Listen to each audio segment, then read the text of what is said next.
Hello, everybody, and thank you for joining us for today's webinar, Empowering Intrapreneurship, part of the 2020 Alumni webinar series. Before we get started, I want to turn things over briefly to Shannon Tim from the Wisconsin School of Business. Shannon? Thanks, John. If we could go to the next slide. So great to be with you and all of our alumni on the webinar today. Just a couple of thoughts before we get started here. I think, with the pandemic affecting so many different industries and businesses, we're just seeing a lot of innovation happen around us. And so, I will fully admit that intrapreneurship was a term that I wasn't familiar with probably 6 months ago. But in today's environment, it's obvious that businesses, really including large firms, they have to think about doing things differently in both the short term and the long term. So I'm really happy that we have Adam Bach with us today to talk about how to implement this mentality. Before we get started, I just want to briefly share what else is coming up. So if we could go to the next slide. We have 2 upcoming webinars scheduled on some great topics. So how to design your personal brand to grow your career, more important than ever, as a lot of us are still working remotely. And then in November, topic is effective delegation strategies. So we've been continuing to add new webinars. So make sure to just watch your email for new topics in addition to these. The other aspect that I wanted to call your attention to is a new event series. It's called Badger Executive Talks. These are live events that we broadcast to YouTube where Dean Samba Murthy has discussions with executives from our alumni community. So they discuss lessons learned in leadership. They're going to spend time addressing present-day business challenges and then take questions in a live format from those viewing the event. So our next event is on August 26th, and we're going to be featuring Tom Westricht. He is Chief Quality Officer at GE Healthcare, and Tom is leading some really interesting projects at GE right now, including a partnership with Ford to produce ventilators in response to COVID-19. So we're really looking forward to a great discussion with Tom. So for more information on any of these alumni opportunities, you'll see our upcoming speakers for Badger Executive Talks as well. You can visit wsb.wisc.edu/alumni. That's it for me. So with that, I'm going to turn it back over to John, and he is going to get us started. Wonderful. Thank you, Shannon. Today's webinar is also brought to you by the Wisconsin School of Business Center for Professional and Executive Development. We partner with individuals and organizations to enhance performance and productivity through professional development programs, certificates, coaching, consulting, and assessments. Professional development programs are delivered on-site here in Madison, and we are now offering online programs as well, all facilitated by instructors with practical real-world experience. The Center for Professional and Executive Development also partners with organizations throughout the country to provide customized on-site and online professional development programs, coaching, and consulting. For more information about the Center for Professional and Executive Development, please visit our website at uwcped.org.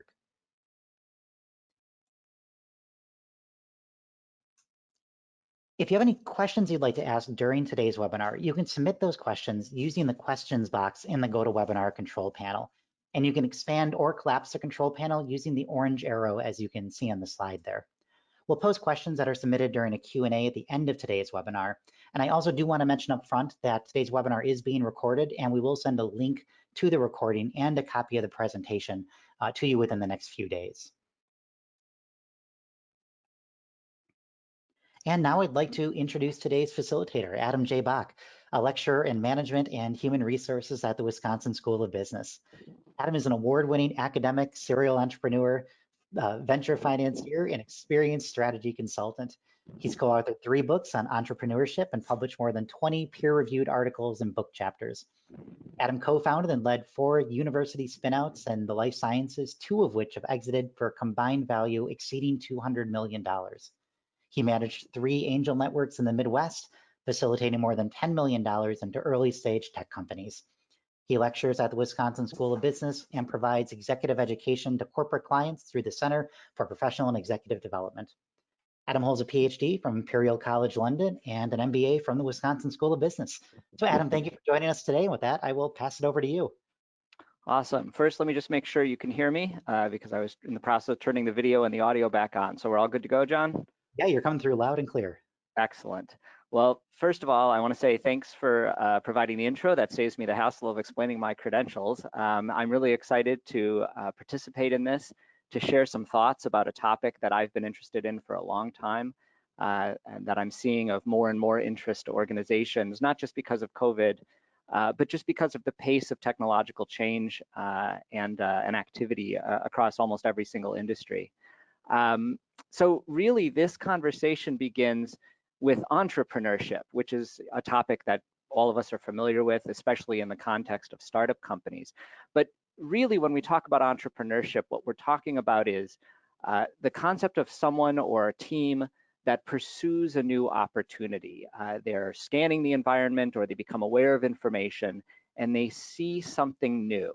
And they think, maybe there's really something interesting we could do about that. It's a new market opportunity, it's a new type of customer need, it's an innovation or a technology or a solution that hasn't been used up until that point.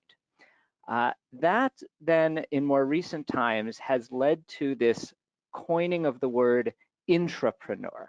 And the word intrapreneur obviously is just a type of portmanteau off entrepreneur, inside the organization. And so it's often used to simply say, well, this is clearly just opportunity seeking inside larger organizations. So I actually would like to start this conversation by asking you what you think about that. If you've heard the word before, if you've not heard the word before, if this is your first exposure to it. And so John, I'm going to ask you if you could please initiate the first poll. I just would like to know, as from your perspective, is an intrapreneur just an entrepreneur inside a larger organization? So please just take a moment here. The poll should be open. You should be able to choose one of the options. So the poll is it just an entrepreneur inside a larger organization? So the answer, 42% said yes. Yep, 42% said yes, 39% said no, and 18% said they did not know there would be a quiz today. Yeah, I really should have announced that in advance, I suppose. So and this is the sort of expectation that I think we have when we talk with executives and managers, that very commonly there's a sort of an expectation when they first hear the term, it just sounds like, well, this is clearly someone who operates inside a larger organization. But it's worth exploring that in a little more detail to see if we can come to perhaps a slightly more nuanced conclusion about what an intrapreneur really is. That requires thinking about how organizations function and scale. So organizations grow by scaling their activities, right? So that benefits from hierarchical structures of highly specialized roles, right? This is the foundation of organizational behavior and structure. By having specialized roles in this type of system, organizations can become extremely efficient at cost effective at what they do. And that means they can do more and more of it and offer their products and services at prices that help grow their volume. But the challenge here is that those same things can be a little bit of a problem. These structural and functional advantages at large organizations are actually designed to prevent certain things. So first thing they're designed to prevent is independent action outside the core, right? Everything about the organization is designed to deliver the core value at the best possible, most efficient price. That same structure is also designed to avoid high levels of failed initiatives, right? Because those are perceived as being inefficient. We want to have as many successful projects as possible. We don't want failures. And then, of course, it's designed to prevent inefficient use of time. And this, of course, is a descendant of Taylorism, which we're not going to go into in detail. But just this idea that for any given role in the organization, people should be doing one thing reasonably well over and over and over again. Well, that's fantastic in sort of a traditional context, but that's not the world we're living in anymore. And so I wanted to just share with you this sort of simple piece of information about just how much the world has changed in the last 50 years. This slide provides the data on how many years it took for each product to gain 50 million users. And so we can go back to, for example, airlines, where it took nearly 70 years to get 50 million users a year, through things such as electricity and credit cards, television and ATMs. And now we're getting down to it only taking about a decade to reach 50 million users. The cell phone took 12 years to reach that level in the United States. iPods only took 4 years, so we're clearly making progress. And then more recently, Twitter only took 2 years, and Pokemon Go, 19 days to get to 50 million users. And this is the reality that we live in now, where because of the internet, because of communication systems, it's very possible for technologies to propagate dramatically faster, and thus change can propagate dramatically faster than it ever has before. And this is what led to a framework or concept you may be familiar with called The Innovator's Dilemma. You may have read this book. Absolutely fantastic book by Clayton Christensen, in which he points out that successful, outstanding companies can do everything right and still lose their market leadership or even fail as new unexpected competitors rise and take over the market. So the upshot is that the things that large organizations do right to succeed and compete against their existing competitors are exactly the things that prevent opportunity seeking inside the organization and exploitation of new opportunities. So in other words, the better you are at what you currently do, the more likely that you'll be terrible at finding and executing on new opportunities. And so that can be kind of a frightening thought, that all the things that medium and large organizations have gotten so good at doing over time are exactly the things that might prevent them from being intrapreneurial. So that would lead us to a new question, which is this thought about how much intrapreneurship is actually going on out there. So John, if you could please put up the second poll, I'd like to ask again for you to weigh in. How many intrapreneurs do you think there are in the United States? Do you think there are about 500,000 or 1 million, 5 million, maybe 10 million? So take a moment, please, and just quickly respond to our second poll. So Adam, what we're seeing is about 30% of the audience responded at the level of 500,000, 33% at 1 million, 23% 5 million, and 15% 10 million. Awesome. Thank you for taking a shot at that. Like I said, I didn't give you any warning. I didn't ask you to study for this in advance, but I thought you might be interested to see this because in fact, the number of intrapreneurs in the United States is much higher than you might have anticipated. According to the 2017 Global Entrepreneurship Monitor, which is the most rigorous measure of entrepreneurial activity, both in the US and around the world, more than 7.5% of working age adults have described starting a new business for their employers. So in the United States, we're talking about pretty close to 10 million people who in one way, shape, or form have been intrapreneurial inside a larger organization. So that's actually really encouraging. And I like when managers and executives become more aware of just how much intrapreneurial activity out there, because I believe that intrapreneurship can help larger organizations remain agile when they're pursuing new opportunities, and that intrapreneurship is a lot more common, but also, quite frankly, a lot more challenging than most people realize. And so I want to give you an example of this, and then I want to talk through a couple of ways of thinking about intrapreneurship and how it can happen inside larger organizations. So one of the examples that is one of my favorite examples is Jeff Zernahaus. Jeff is someone I actually interviewed when I was doing my PhD research. Jeff graduated with his PhD in chemistry from University of Minnesota and was immediately hired by 3M, perhaps not too surprising, back in 1997. He was working on some really cool novel polymer technologies, but what he found was that the areas that he was seeing the most opportunity, where he was coming up with some new innovations, he was beginning to file for patents, it wasn't relevant to the part of the organization he actually worked for inside 3M.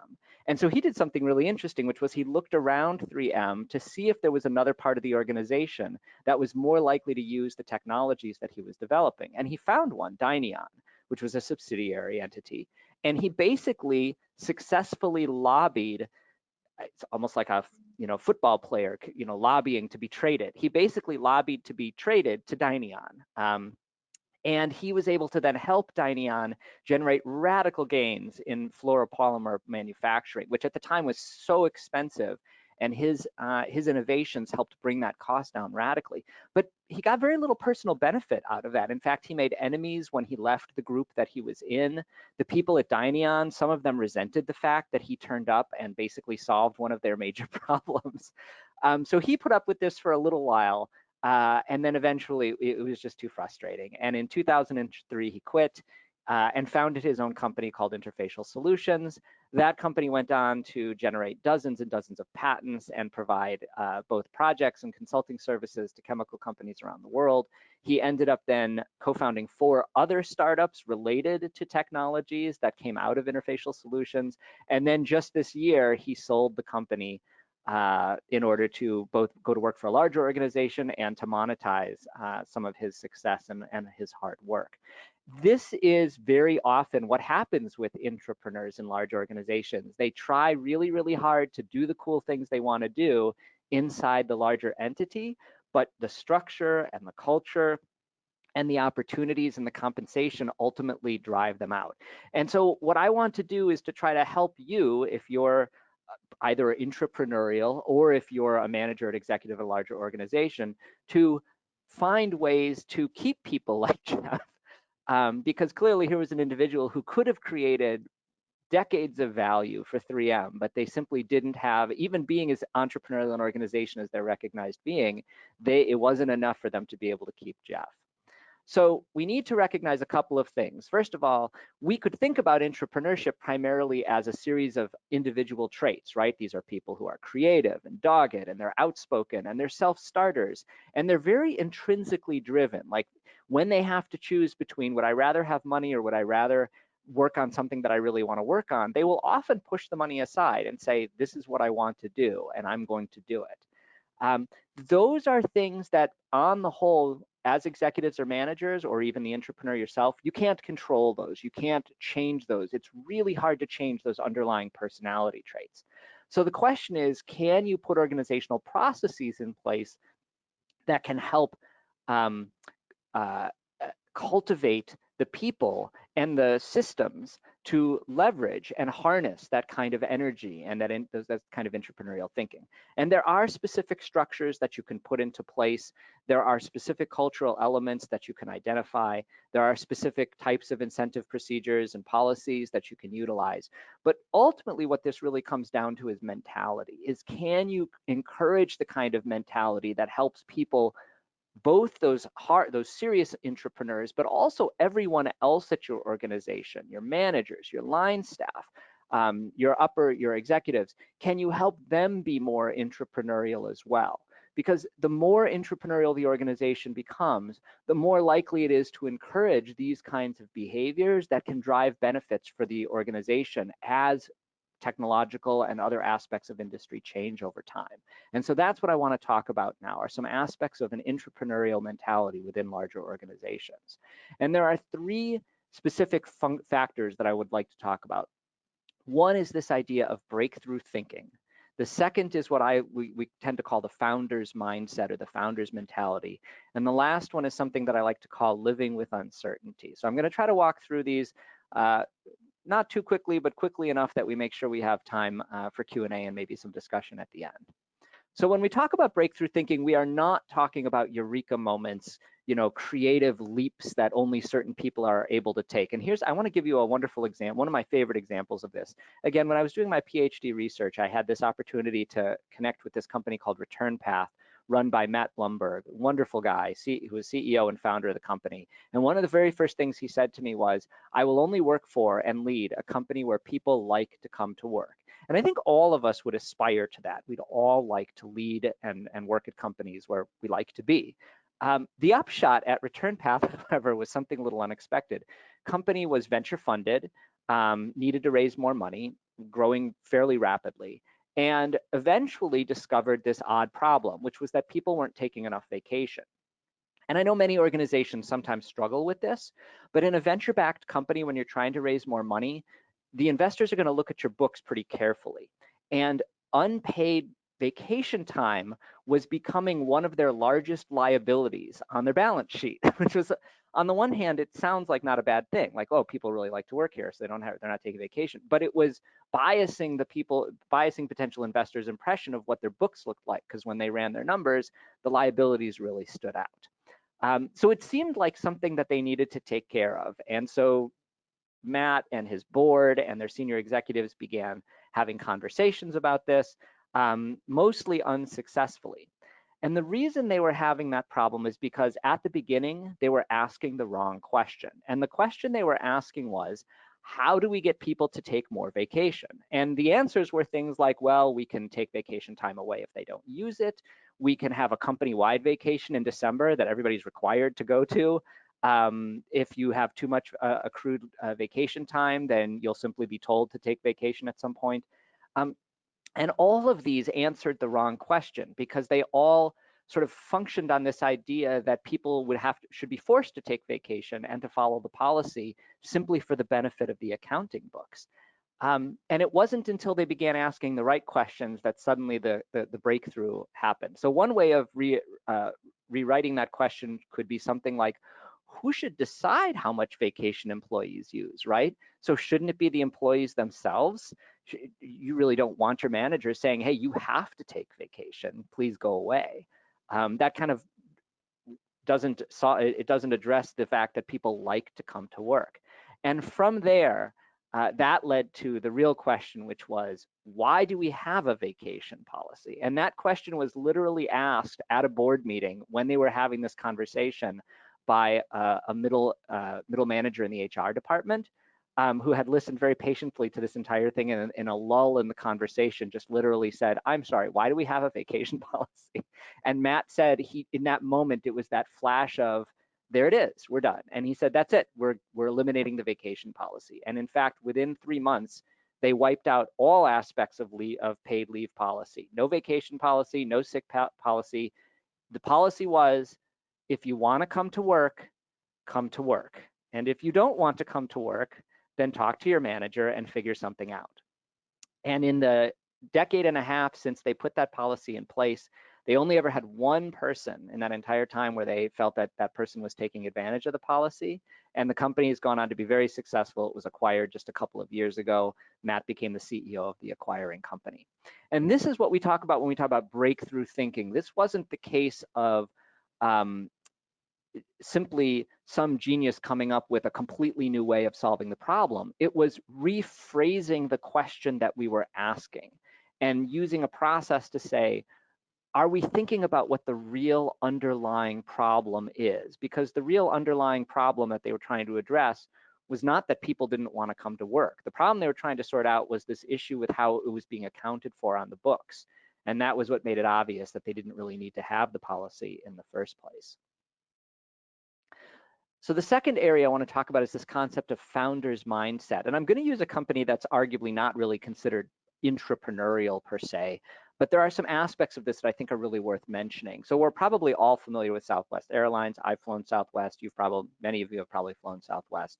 And you all know Southwest is a low-cost carrier, right? They were the pioneer. They were the company that created this entire business model of being a low-cost carrier. They started with one gate at each of 3 airports in Texas. They flew one plane around in a triangle over and over and over again, and they charged incredibly low rates. And so if we think about how Southwest has been successful, everything has been focused around being low cost. Same kind of airplanes, they only buy 737s. They tended not to use the heavily trafficked airports. So for example, initially they weren't at O'Hare. I still don't think they are at O'Hare. They flew through Midway, and that saved them on fees.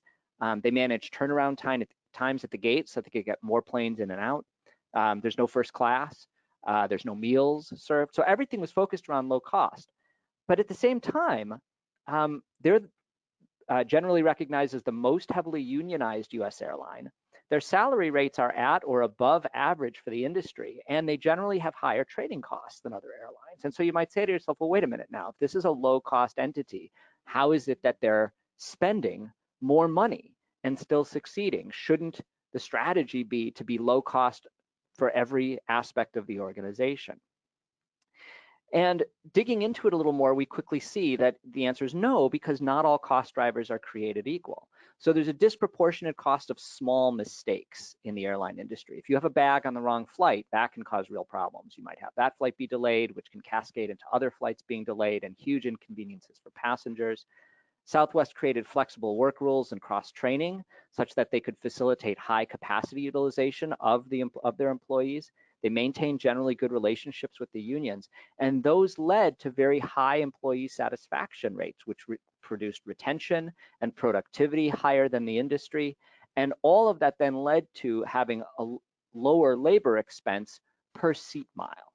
So the upshot was that the cost of good training was less than the cost of poor training. But that only works when people are committed to what the airline is doing. And the way that the company has really partially managed that is by, in fact, making them owners. So at any given time, somewhere in the range of 13 to 15% of Southwest stock was owned by employees through a profit sharing plan.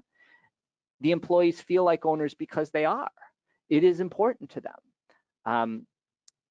And one of the quotes that I really loved was that Southwest doesn't often need to conduct surveys or hire consultants to determine what we're doing wrong, because the employees tell us face to face all year.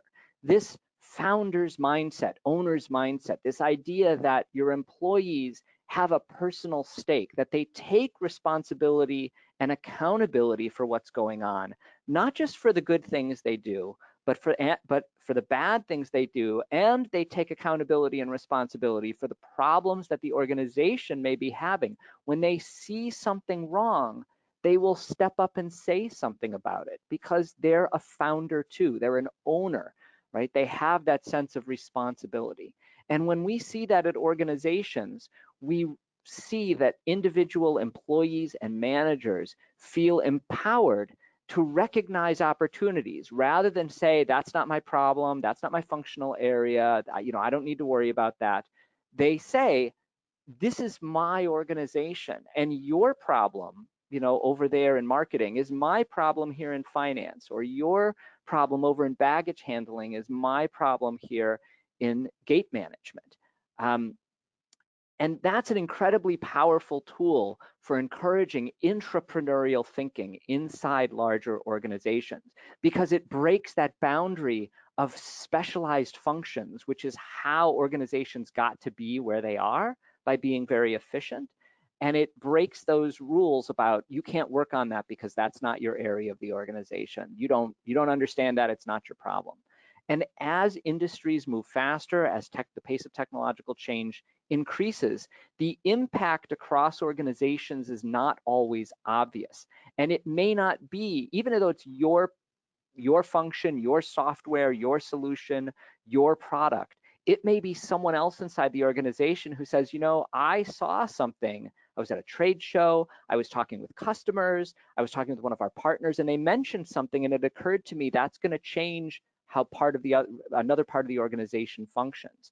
And when you have a founder's mentality across the entire organization, people will speak up and say something, even though it's not their job, even though it's not their role, even though it's not even in their KPIs. And that's an incredibly important and powerful aspect of being entrepreneurial inside larger organizations. So I want to give you another example of how some companies manage to do this. And I want to talk just very briefly about USAA Insurance. The insurance industry is going through very rapid change across a variety of different technological and other factors. USAA has, in my opinion, been a pioneer in thinking about these kinds of challenges. All sorts of things we could talk about, including the 800 patents that have been inspired by their employees. But what I want to mention specifically is this policy and process they have about engaging employees and customers to generate innovations across the organization. So, for example, one of the things that USAA does on their website, if you're a member of the website, you can sign in to find out pilot programs that they're working on, or you can sign up to actually be to provide suggestions for solutions for problems that you're aware of. And they have a whole series of pilot programs that they're trying, and customers can sign into those, test them out, and provide feedback. And this is a self-sign-up process. This isn't the case that USAA emails out, a request for people to be in a focus group. This is just straight up on the website. It's one of the things you see when you log in. It invites you in to participate in this process. And so they're very actively working with their customer base to, one, experiment with new products and services and processes, and two, encouraging their customers to give them ideas about how they could serve their own customers better. Second, I want to point out some of the things that they've been doing internally with employees. They have a very extensive process for capturing employee-based ideas and looking for ways to roll them out. And USAA has been, I think, a pioneer in certain areas of technological innovation and services, biometric authentication, Bitcoin wallet access, a mobile app for visually impaired customers that's voice guided. They were the first major carrier to offer gap insurance for rideshare features. In 2016, employees submitted 10,000 proposals. So this is a 30,000 person company. So 10,000 proposals were submitted. And within this idea of fail fast, fail cheaply, they were able to launch 1,200 of them.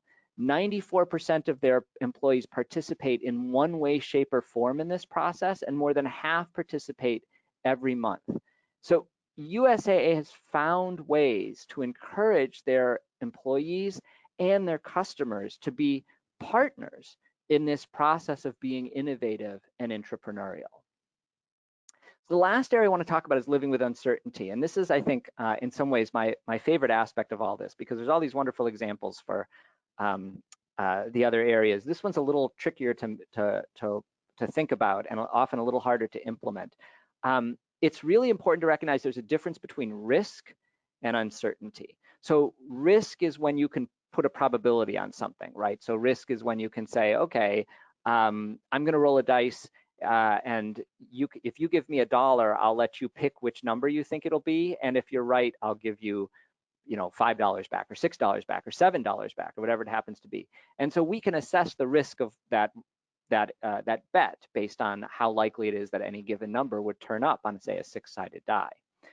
Uncertainty is when you can't do that. Uncertainty is when you don't know how many sides the dice has. So it could be a 6-sided die, but it could have 20 sides, and that would dramatically change it. Maybe it's not a dice at all. Maybe we don't even know what the person is going to use. Maybe it's a coin. Maybe it's a rubber duck. We just have no idea. And so uncertainty is a whole different problem to try to deal with. New and unfamiliar situations when we have very limited data, and very often we have a perceived high risk of failure. So along those lines, I want to ask you to do yet another poll. So I want you to imagine for the moment that you're broke. You have no money. Okay, that's a very important piece of this. You have no money at all right now. The question I have for you is, I'm offering you one of two options. Would you rather have $1,000, or would you rather have a 75% chance of a little more than that, $1,400, and a 25% chance of getting absolutely nothing at all? So remember, you have nothing right now. You are flat broke. Which of those two would you rather have? So John, can you set that poll up, please? Okay, and I'm going to go ahead and share the results. Okay. This is always the risky one. You never know quite what people are going to say here. All right, Adam, we had 67% of respondents would take the $1,000, and the other 33%, a third, would take the 75% chance of $1,400. Awesome. So first of all, that probably indicates there are some risk takers in the audience, which is fantastic. After all, you were willing to take a risk on listening to this particular webinar, which may or may not have been a topic that you had a lot of familiarity with. And so I'm grateful that you were willing to take that risk. It's really useful to note that the expected value of these two is pretty much exactly the same. And in fact, the expected value of the bet, the 75% chance of $1,400, technically just slightly higher. It's like $7 higher or something like that. And so in theory, the group and individuals should be pretty much ambivalent between these two, right? Aren't we all just rational decision makers? Don't we kind of think about this and say, well, I don't know, the bet actually has a slightly higher expected value if we multiply out the probabilities by the return, so we probably should go with that. And that was how a lot of economics was done for a really, really long time. And then along came this theory called prospect theory, and I've provided a link to this. I think, are they able to eventually get the slide deck for this, John? I actually forgot to check on that. Yeah, we'll send out a PDF of the slides afterwards, and I'll make sure the link is spelled out in there. Awesome, thank you. That's my fault. I should have checked on that in advance, but hopefully it'll be working. And if it's not, we can track that down for you. All it is actually is the Wikipedia page for prospect theory, by the way. But this is a Nobel Prize winning theory that's considered the foundation of behavioral economics. And it says something actually surprisingly simple. It says that we overvalue loss and we undervalue gain. And so in this context, even though we could look at those two examples as being pretty much the same, we overvalue the possibility of being stuck at zero, right? That's not attractive to us. And so we'd rather have the certainty of the $1,000 than the possibility of the $1,400. Well, why am I telling you this? What does this have to do with any of this stuff? Well, the problem is that perception is reality. And so most employees will avoid intrapreneurial thinking because they believe the organization will not tolerate taking risks or being wrong or pursuing uncertain opportunities instead of certain dead ends. The way they think about this is, I might make a mistake and then I'll get fired. And I actually went through this with one of our CPED clients, this particular activity with them recently, in which we asked them, what would happen if you made a mistake today and you had to go to your line manager tomorrow and say, hey, I made a mistake? And they all acknowledged that the line manager would probably say, yeah, I get it, it happens. What did we learn from it? How could we do something better? Can it be fixed? All that kind of stuff. And yet when we asked them, what's the worst case scenario if they make a mistake, they all said, oh, I'll be fired, right? And yet all of them have been working at this company for 10, 15, 20 years. They've all clearly made mistakes in their careers, and yet none of them have been fired yet. And so the problem is that when people are asked to be entrepreneurial, what they focus on is the downside. They focus on the idea that I'm going to try this and it's not going to work and I'm going to be blamed. People are going to say, oh, this didn't work. This is your fault.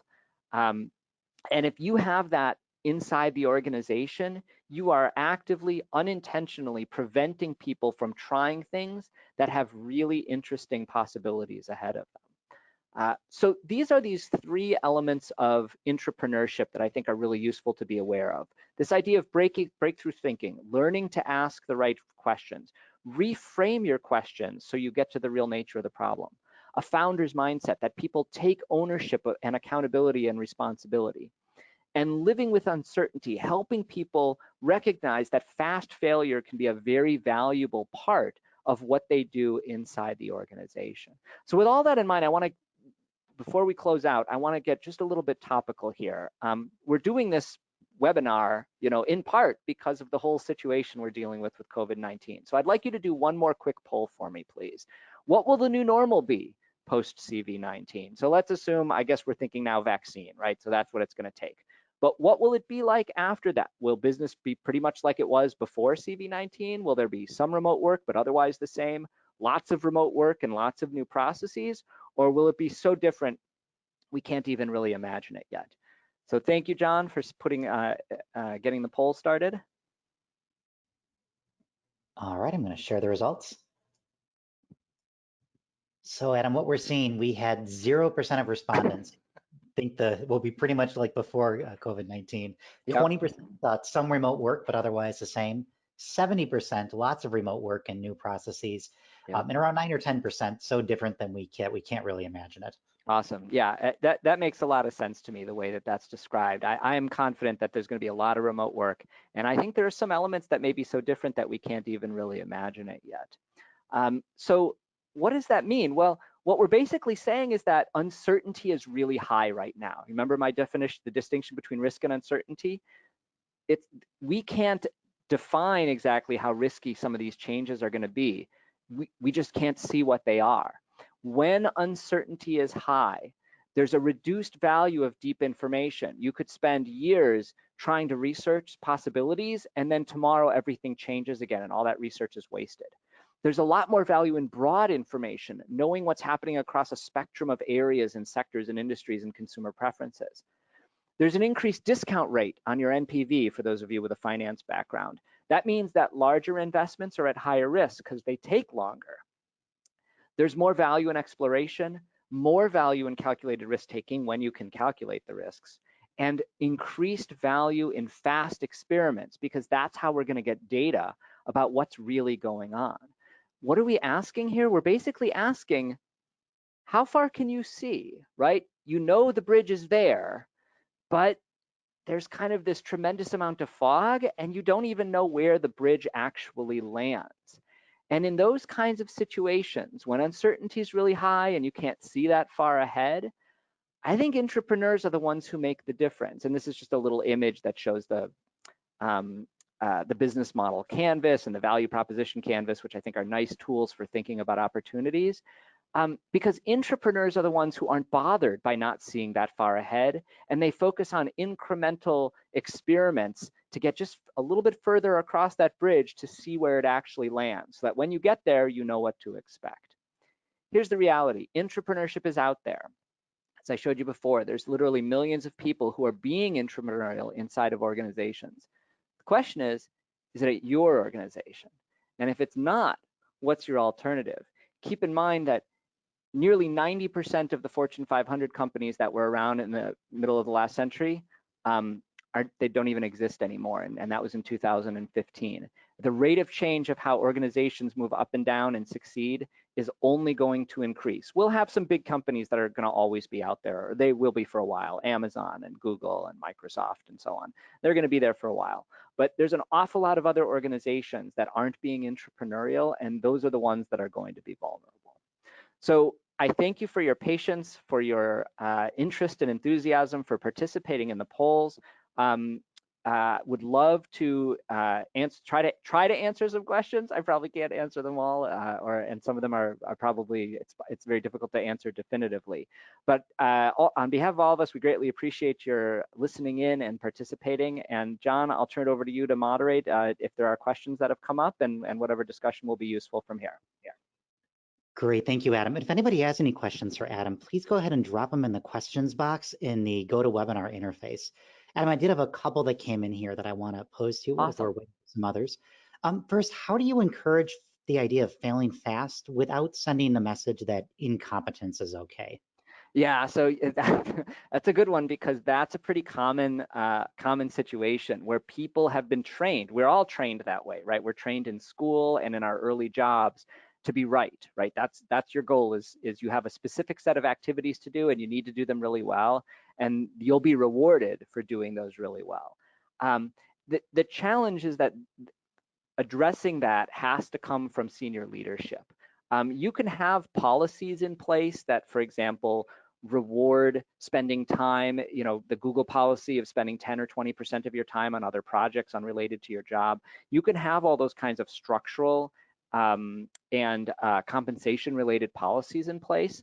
But if senior leaders are, ignoring those when they do performance reviews or when there are meetings, and they, show disdain or they're unhappy and so on, that is going to send a message that no amount of failure is acceptable. The trick is that to have the kinds of objectives and goals that facilitate some amount of experimentation and reinforcing it with the mechanisms and the culture that encourages people to explore fast failure. So simple things that can be done. I've seen internal wiki boards that both record successful experiments and record failed experiments.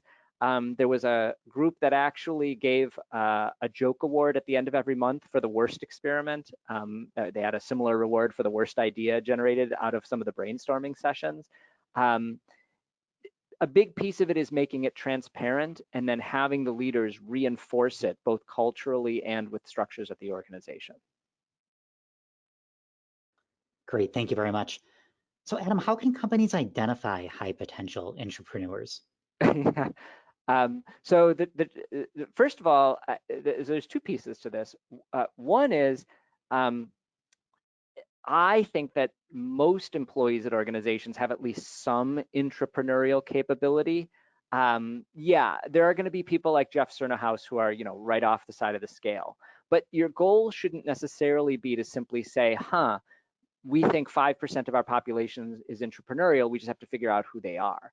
Your goal should be to empower intrapreneurship across the organization. Let me give you an example before I talk just a little bit more about that. In my PhD research, there was a company in the UK that we were studying and doing interviews with, and this was a company doing high value metal ore refining. I mean, you wouldn't think that was the most exciting technology, but they actually had a completely new way of doing it. So this was a growth stage company that had raised about, I don't know, $40 or $50 million. And they, each quarter they had an innovation competition. and everybody could submit any idea they wanted, and there was a group that would then review those ideas, and the winner got $150. I mean, we're not really talking about huge compensation, but it was presented at one of the all hands meetings, and it was presented by the CEO. And the very first one they did was won by a woman who was basically a janitor. It was her job to clean the R&D shop floor after they ran their test batches. And she pointed out that it takes about 12 hours to do that after each run, and that if they were willing to invest about $500 in this high pressure acid-based cleaning system, she'd be able to do it in 4. Well, that sounds good, but you also have to see the context for this. At the time, they were running 1 batch a week, and that was because the batch wasn't done until Wednesday morning, and then it took until Thursday to clean the R&D floor, and then it was too late to run another batch before the weekend. And so that innovation doubled their batch schedule, which for a startup, a growth company, is incredible. Like, you should be so lucky that your startup company has that kind of innovation. And so intrapreneurship can be where you find it. That creativity and that innovation can be based on, anyone at the organization can have a really useful idea. You can use, I'm not saying that she was likely to come up with a lot more of these. They did a nice job of compensating her beyond just the $150, but it wasn't, the point is that you want to then start across the entire organization, and out of that will probably come people who consistently come up with really interesting ideas. And your goal is to look for, number 1, people like that, and number 2, people who seem very frustrated. Because the other indicator for Jeff was that he was not happy, and you can often find those kinds of employees who are a little difficult to work with, right? They're really high potential, they're a little difficult to work with, and sometimes you can keep them and sometimes you can't. I'm not 100% certain 3M could have kept Jeff forever. I definitely think they could have done a better job if they'd noticed the work he was doing, the fact that he advocated for himself, the fact that once he got to the new environment, he was able to generate results. Those are all indicators that you're dealing with someone very entrepreneurial. And the reality that he was also unhappy was another big indicator. Great, thanks, Adam. I think that's a great example. Now, on the other side of the coin, this question comes from somebody who's currently exploring the job market. For somebody with an entrepreneurial mindset, do you feel that intrapreneurship within an organization helps prepare them for entrepreneurship? And if so, what can someone look for in a company to see that they're given opportunities for intrapreneurship? Okay, so really interesting question. 2 parts to it, and don't let me forget either one. So the first part is, would it prepare them to be entrepreneurial? And then 2, what to look for. So the short answer to the first question is, sure, it can prepare you to be entrepreneurial, but quite frankly, I don't think there is a definitive preparation for being a new venture entrepreneur. I mean, I teach entrepreneurship at the university. I've been an entrepreneur multiple times, and I am not sure that there has been anything that prepared me for it other than doing it. There are definitely skills, functional capabilities inside the organization, but the challenge of entrepreneurship is actually primarily psychological. The strain, the constant sense of failure, there can be a lot of loneliness associated with it. And a lot of that can't be prepared for no matter what context you're in. So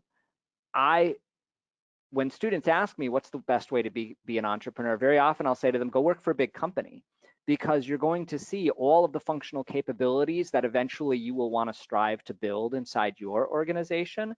And you'll also see all the things that go wrong with them. And I don't think you need to be intrapreneurial at a large company to get the benefit from that. If you are truly intrapreneurial, being at a large company will reinforce that, because you'll probably struggle a certain amount. You'll fight the culture in some ways. You may struggle to find ways to really accomplish what it is you want to accomplish. So the short answer is, sure, it can prepare you, but I think being at a large company would prepare you anyway, even if you weren't intrapreneurial. And then the second thing of how can you check to see whether an organization will support that kind of work? So there are some indicators for things like if they have separate structures, if they have a project management office, if they have a champion internally, that's one of the big ones that I look for, is someone on the senior management team who is directly responsible for encouraging entrepreneurial activity. And they may call it, an information officer, innovation officer.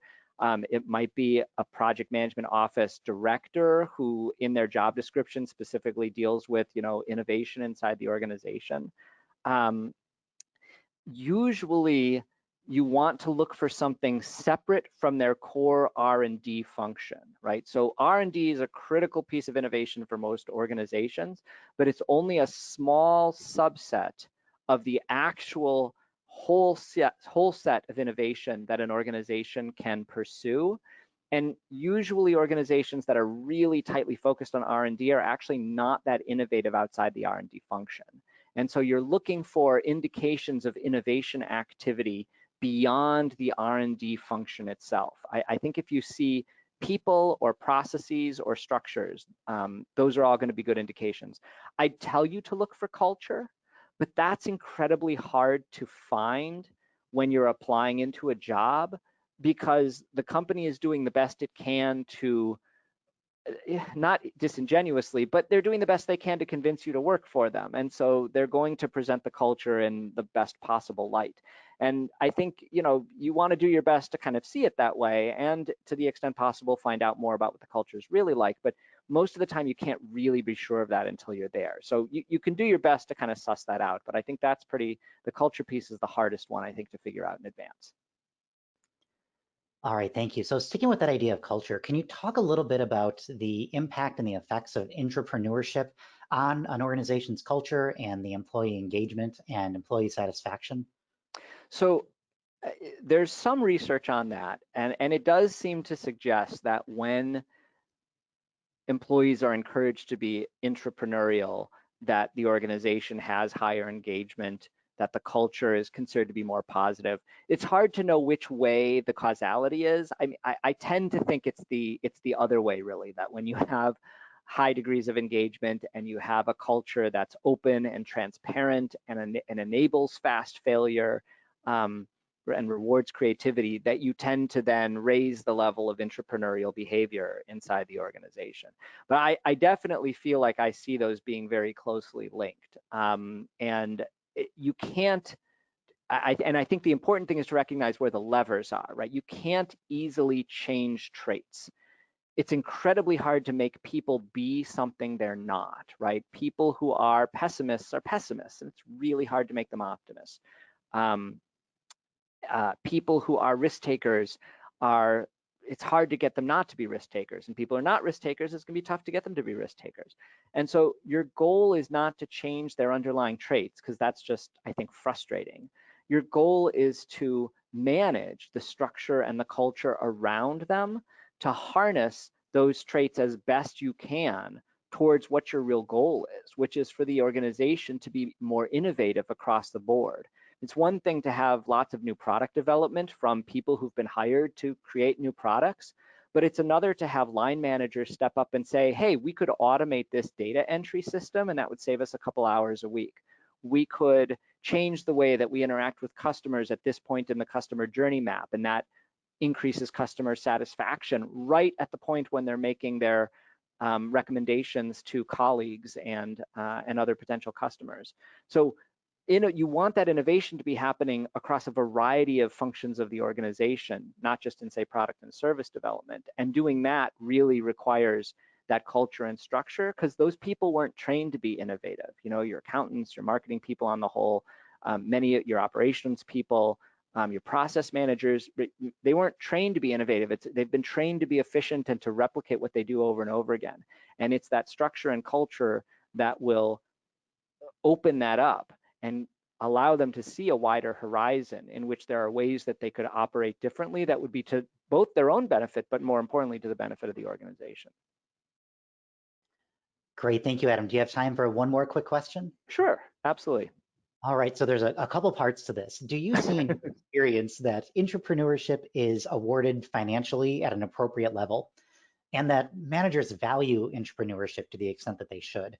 And from that management perspective, then, what can those managers that do value it do value at Purdue to prevent people from leaving the organization?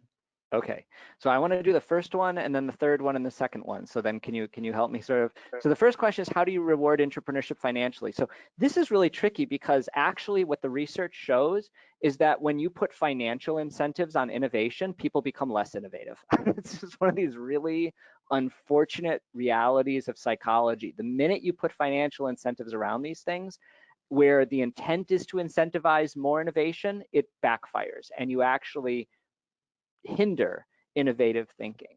So you certainly can incorporate it, like that example from Metalysis, but it can't be the core mechanism for it, because it's very clear from the psychological research that financial incentives don't cause people to be more innovative. There have to be other mechanisms, either associated with their job responsibilities or associated with broader recognition, that will encourage people to be more innovative. And to then pursue these entrepreneurial activities and to pursue small experiments in order to test these kinds of things out. So the short answer to the first question is you can't. Financial incentives consistently don't work for that kind of thing. But other mechanisms and broader financial incentives associated with compensation levels, those are at least possibilities. So the third piece was, how do we prevent people like that from leaving? And there we also have a bit of a challenge, which is sometimes you just flat out can't prevent those people from leaving. If you don't have a way to encourage their interests, they're going to leave. And again, this generally isn't strictly financial. It's these individuals want to pursue new things. They want the freedom to fail at least a little bit, because that's an inevitable part of innovation. And they don't want to be shot down constantly, right? So, and in particular, when they have data that suggests there's something that they could do that would be really interesting and beneficial, it's very frustrating when other people in the organization shoot it down because it doesn't benefit them. That's usually the single biggest hindrance to entrepreneurial activity in the organization. If you go back to the innovator's dilemma, companies fail at this because it disrupts what they're currently doing, right? So we sell 1 million widgets a year, and Bob comes up with the widget Junior, which is, a slightly different variation on it. Well, if we suspect that the widget Junior is going to replace the widget over time, then all of the people who are currently engaged in making and selling the widget could be negatively impacted by that. And they may push back against Bob's effort to change what we're doing. If you have time to take a look at the Innovator's Dilemma, it walks through this in just brilliant detail in the disk drive industry from 30, 40 years ago. So you can see how that actually happens. If people experience that repeatedly in organizations, where they get pushback not based on the value of the idea or the opportunity, but because of the politics, because of other people's personal incentives. In other words, if you don't have a founder's mindset, people are focused on their own benefit, those folks will leave, and there's nothing you will be able to do to keep them. So you've got to have structures in place that can enable them to be able to pursue those opportunities, especially as they generate data that suggests they could be valuable. And so then the second piece was, how can managers reward it if they can't use finance? Is that right? Yeah, in your experience, do you generally feel that managers put the appropriate amount of value on entrepreneurship? Broadly speaking, no. This is tough. Like, this is not something that we're trained how to do. It's not something that's built into compensation policies generally, because your compensation policies are generally built around how well you do what we hired you to do, right? So you are hired to do this functional responsibility, and so our compensation is, how well do you do that? How many sales do you generate? Do you help make sure that the plant has 95% uptime? And they don't have mechanisms to reward doing something outside of that. And that requires some real thinking. It requires a different approach. And the most common reason that managers give me for why they don't do that is they say things like, we're firefighting all the time. I can't give people free time to work on something else because we just don't have any free time. And my reaction to that is, if you're constantly firefighting, you have bigger problems. Like, something else is wrong with the way you're allocating resources or the way you're looking at opportunities now. If you don't have time to prioritize some amount of intrapreneurship, you don't have the ability to give people a little bit of time to pursue experimentation, you actually have other structural problems inside your organization that you probably need to take care of, because you can't firefight forever. So I don't generally see that very consistently. When I do, it's really, there's huge variation and diversity in how managers try to do that. And they can be as simple as little recognition opportunities. Where possible, they should be tied in to some mechanism for roles and compensation and responsibilities and opportunities to be promoted. But there's just huge variation in how they do that. And it's different by industry. It's different in the insurance industry as it is in software versus in a biotech company and so on. So it's pretty tough to come up with anything generalized. I don't see it as often as I would like to see it, and I do think it can be done. Great, thank you, Adam. Well, I do want to be mindful of everybody's time, and I want to thank you, Adam, for your time today, and thank you to everybody for who joined us. Later this week, you will be receiving a link to a survey where you can provide feedback on today's webinar. And if you're interested in receiving more information from CPED about our Intrapreneurial Mindset program, please let us know via that survey. We'll also provide a link to view a recording of today's webinar, and as we mentioned, a copy of the slides from today's webinar as well. For more information about the alumni services provided by the Wisconsin School of Business, or to sign up for future alumni webinars, please visit us online at wsb.wisc.edu/alumni. So Adam, thank you again, and thank you again, everybody who joined us, and have a wonderful day and rest of the week. Thank you.